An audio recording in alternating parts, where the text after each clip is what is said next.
특별검사 질문 중에 특별검사 조사에서 포고령 받은 사실이 있다, 받은 것 같다, 이렇게 진술하셨다고 했는데, 그렇게 진술한 사실이 있나요? 네, 있습니다. 그렇게 된 이유가 변호인하고 동석해서 조사를 받다가 변호인을 퇴장시키고 피고인과 조사하는 담당 검사가 CCTV를 열람한 다음에 피고인이 이제 변호인하고 상의를 따로 하신 거죠. 네, 같이 상의를 했습니다. 그때 동석한 변호인이 뭐 모든 것이 다 기억 안 난다고 진술하면 뭐 전체적으로 어떤 어려움이 생길 수 있다, 이렇게 조언을 해서 포고령은 받았다고 이렇게 진술을 바꾸신 건가요? 그 하나의 이유는 아니라고 생각합니다. 다른 이유는 뭐가 있습니까? 아까 그 CCTV를 보면서 한 6명 정도가 내가 가지고 있는 포고령을 다 만약 읽었다면 또는 뭐 소유했다면 그거는 당연히 저 CCTV에 나오는 거를 가지고 나오지 않았겠냐 하는 거. 그 다음에 또 김용호 장관의 그 진술 조서를 뭐 보여준 거, 뭐 이런 것들이 다 같이 좀 적용이 돼서 제 개인적인 그런 거는 아니지만 그냥 보고령을 받았다고 얘기를 했습니다.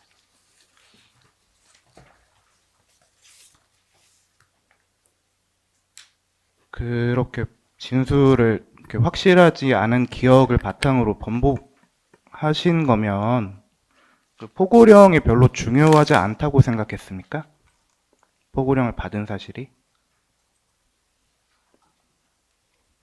저는 제가 중요하지 않다고 생각한 것은 아니라고 생각합니다. 이렇게 다시 법정에서 진술을 바꾸게 된 이유는 어떻게 됩니까? 이런 문제에 대해서 제가 기억하고 있는 거에 충실하게 그렇게 하고 모든 그런 결과를 맞이하는 게 저의 이러한 앞으로의 모든 상황에서 생활에서 좀 떳떳하지 않겠나 그렇게 생각을 했습니다. 포고령 받았다는 사실이 중요하게 다가와서 바꾸신 건 아니고요. 저는 그건 아니라고 생각합니다. 몇 가지만 좀 더 여쭤보겠습니다. 윤석열 전 대통령이 12월 3일 날 뭐 집무실이나 대접견실에서 국무위원들에게 뭐 국회 탄핵소추, 뭐 예산 삭감, 뭐 이런 폐악제 때문에 국정이 마비된 상태다, 뭐 이런 얘기를 했습니까? 그와 뭐 유사한 말씀도 좀 하신 것 같습니다. 그래서 이런 것 때문에 비상계엄을 선포하겠다, 이렇게 얘기한 건가요? 저는 정확히 그것 때문에 비상계엄을 선포한다 이렇게는 거기에서는 들은 것 같지 않고요. 그 다음에 12월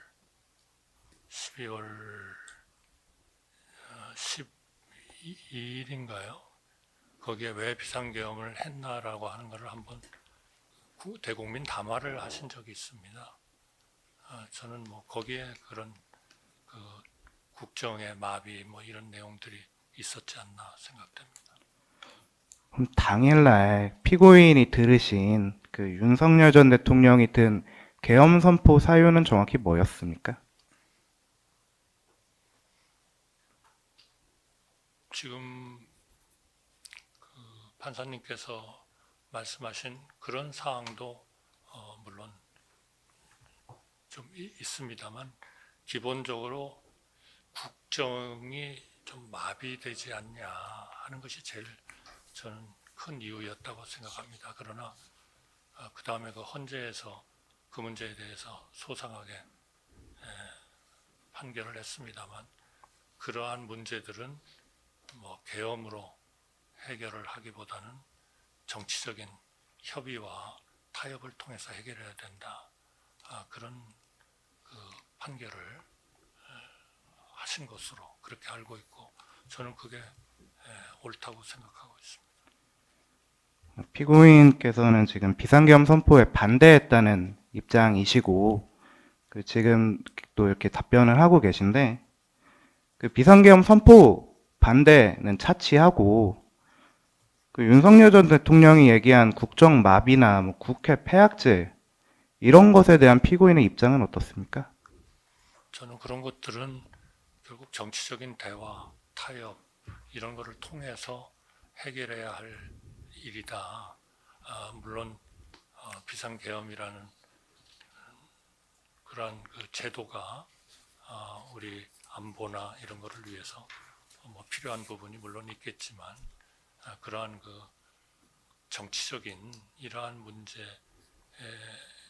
내지는 국정마비라면 그거는 대화와 타협을 통해서 해결해야 한다. 그러기 위해서 더 국정을 맡은 분들이 노력해야 한다. 그렇게 생각합니다. 제 질문의 취지는 그런 문제점이 있다는데 공감이나 뭐 동의를 하셨습니까? 그러한 것들이 저 외견상 나타나는 국정의 어려움 그런 것들을 다소 뭐 초래한 것은 저는 맞다고 생각합니다.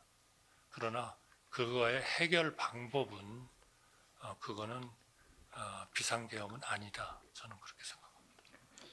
지금 피고인께서 말씀하신 것처럼 그 해결 방법이 비상계엄이 될 수는 없어 보이는데, 사실 뭐 비상계엄을 선포한다고 해서 그런 교착 상태가 해소되는 건 아니잖아요. 그럼 윤 전 대통령은 비상계엄을 선포하면 그런 문제점들이 어떻게 해결된다고 설명했습니까? 그런 점에 대해서는 상세히 설명 안 하신 것 같습니다. 아니면 비상계엄 선포에 더해서 추가로 뭐 다른 조치를 시행하겠다고 설명한 게 있습니까? 특별히 없었던 것 같습니다.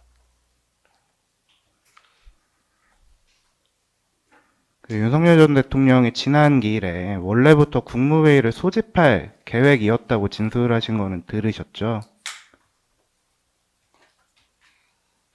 대통령이 그러신 겁니까? 제가 그런 윤석열 전 대통령이 증언에 그렇게 하신 건 들으셨습니까? 국무회의를 하려고 하고 계셨다. 그렇게 말씀을 하지 않으셨던가요? 네, 원래부터 국무회의를 하려고 했었다. 네, 이렇게 얘기를 했었는데. 근데 피고인은 지금 대통령에게 뭐 국무회의 또는 국무위원들을 더 불러보자 이렇게 말씀을 했다는 거잖아요. 피고인이 그렇게 얘기하니까 윤 전 대통령이 뭐라고 했습니까? 그렇게 하세요. 그렇게 말씀하셨던 것 같습니다. 그런데 실제로 그 집행은 대통령실에서 집행을 했습니다. 제가 여쭤보는 이유는 윤 전 대통령 입장에서 원래부터 국무위원들 더 부를 계획이었다면 뭐 그럴 겁니다. 뭐 안 그래도 그러려고 했습니다. 뭐 이렇게 얘기를 하는 게 좀 일반적인 것 같은데 뭐 피고인의 제안이나 권유를 받아들이는 그런 상황이었습니까? 글쎄요. 저 어느 경우에 보면은 여러 그 본인이 결정을 만약 하고 있었더라도 누가 와서 얘기를 하면 그거를 뭐 받아들이는 그런 경우도 있겠죠. 아니면은 본인이 전혀 생각이 없는 것을 건의를 받아서 받아들이는 경우도 있고요. 공소장에 그 피고인이 비상계엄 선포 전에 그 국회 예결위 나가서 뭐 계엄을 선포한다는 것은 결국 국회의 기능을 정지시킨다는 얘기냐 이런 발언을 하였다고 기재가 되어 있는데 그런 발언을 한 사실이 있습니까? 저는 제가 직접 확인은 안 했습니다만 속기록 같은 데 있으니까 그런 얘기를 했을 겁니다. 그러나 그 취지는 계엄이라는 것은 정말 해서는 안 되고 있을 수가 없는 일이다 하는 것을 강조를 한 것이지, 어떤 분이 얘기하는 것처럼 그것이 마치 그 계엄이 없다는 얘기를 하면서 국회에 대해서 뭔가 그런 거를 가하려고 하는 그런 뜻을 미리 알고 얘기하지 않았냐. 제가 어디선가 그렇게 읽은 것 같은데 저는 전혀 그런 건 아닙니다. 저는 어쨌든 비상계엄이라는 거는 있을 수가 없는 일이다. 지난 40몇 년 동안 없었고, 또 우리나라의 전체적인 그 발전 정도나 이런 걸로 봐서, 또 우리 국민들의 그 비상계엄에 대한 여러 가지 트라우마, 또 뭐 인권 문제 이런 것들로 봐서 절대로 있어서는 안 된다고 생각합니다. 왜 그걸 윤석열한테 말씀하시기로 했습니까? 비상겸을 하기 전에. 저희가 지금 그런 여러 가지 장관들이 그런 얘기를 하여튼 나름대로 열심히 저는 했다고 생각합니다. 물론 뭐 성공하지는 못했습니다만 앞으로도 더욱더 그런 문제에 대해서는 저희가 뭐 어떤 상황이 되든 더 하여튼 열심히 해야 될 그런 일이다 그렇게 생각합니다. 근데 계엄을 선포하더라도 뭐 법률상 국회 기능에는 아무런 영향을 미칠 수가 없잖아요. 근데 왜 국회 기능을 정지시킨다는 예를 드시게 됐습니까? 누가 그렇게 피고인이 국회 예결위에서 계엄을 선포하면 결국 국회 기능을 정지시킨다는 얘기냐 이렇게 발언을 하셨다고 아까 말씀을 하셔가지고 네, 그거는 뭐 제가 법률적인 지식도 뭐 부족했을 거고요. 그리고 무엇보다도 계엄이라는 거는 정말 있어서는 안 되는 거다라고 하는 거를 막 강조하기 위한 그러한 거였다. 그렇게 좀 말씀을 드리고 싶습니다. 오늘 진술하신 게 뭐 군 병력이나 경찰력이 동원될 거라는 사실을 대통령실에서는 알지 못했다 이런 말씀이신가요? 국무위원들은 대부분 알지 못했다 그런 말씀을 드리는 겁니다. 피고인은 어땠습니까? 저도 몰랐습니다. 그럼 아까 그 정부 서울청사 그 집무실로 복귀해서 TV를 볼 때야 알게 되셨습니까? 네. 근데 충분히 예상할 수 있는 거 아닙니까? 네. 비상계엄에 뭐 군이 동원되고 이런 것들은 역사적 사실에 비춰보면 충분히 예상할 수 있는 거 아닙니까? 아니 그런데 지금 판사님께서 말씀하신 국회에 들어간다든지 하는 만약 그런 일이라면은 그거는 현재 우리 법이나 이런 것에 의해서 안 되도록 돼 있는 거 아니겠습니까? 군 동원될 수 있다는 건 예상할 수 있는 일이죠. 그러면 그거는 이제 정상적인 그러한 그 계엄일 때 그렇겠죠. 뭐 군사적인 뭐 문제가 있다든지. 그러나 할 수 없는 일들이 분명히 있는 것이라고 생각합니다.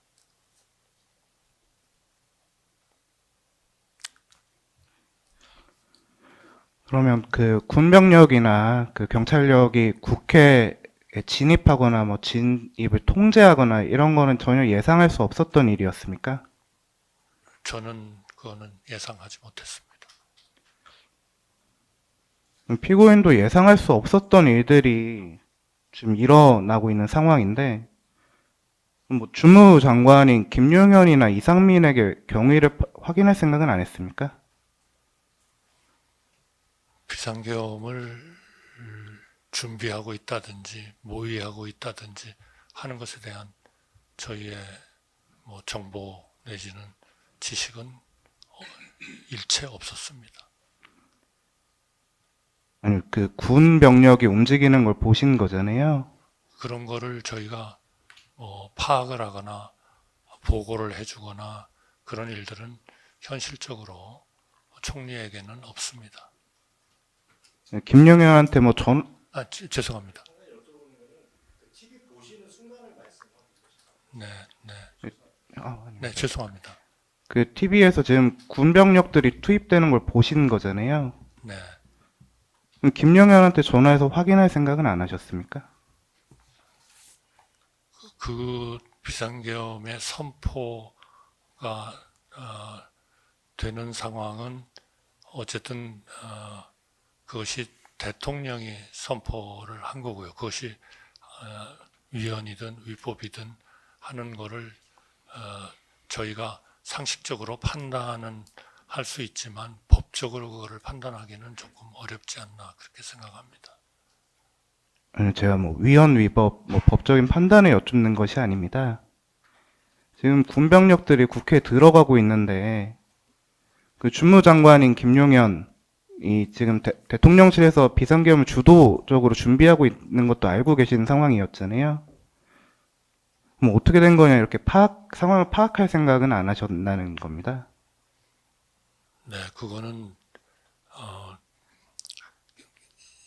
계엄이 선포가 됐기 때문에 그 선포된 계엄을 이제 국회는 어떻게 움직이고 어떻게 해제하고 그리고 어떻게 그 계엄을 운영하고 이런 것들은 저희로서의 생각은 있을 수 있지만 그거를 국가적인 차원에서 어떤 행동을 해서